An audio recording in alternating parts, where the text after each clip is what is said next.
Ce gîte, conçu pour accueillir 26 personnes, vacanciers ou séminaristes, sera prêt cet été. Unique sur le causse de Blandas, le projet a bien failli ne jamais voir le jour. Le bâtiment était à l'origine un vieil hangar agricole, une tâche dans ce site classé. Donc on avait là vraiment que des toiles ondulées qui tenaient on ne sait pas comment, et puis cette façade là qui était à peu près, qui était un peu plus en dur avec vraiment la porte du hangar, mais c'était une verrue.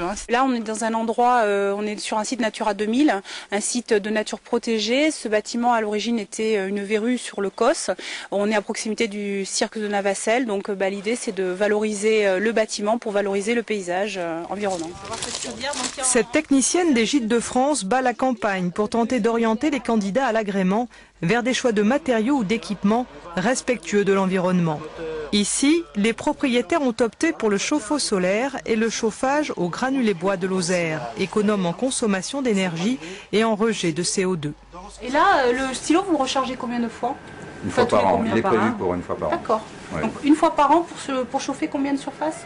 700 mètres carrés. D'accord. 1 kilowatt consommé en fin de compte électrique représente pour sa production à peu près 3. C'est un coefficient à peu près de 3. Donc, alors que le bois, 1 kilowatt consommé de bois, c'est à peu près 0,6. C'est 0,6 kW qui a été nécessaire pour le fournir. Donc c'est le meilleur, on peut dire, ratio d'empreinte, enfin, je ne sais pas comment dire ça, mais d'énergie consommée par rapport à l'énergie produite. Un investissement plus coûteux à l'installation que les propriétaires comptent rentabiliser à l'usage en 6 ou 7 ans.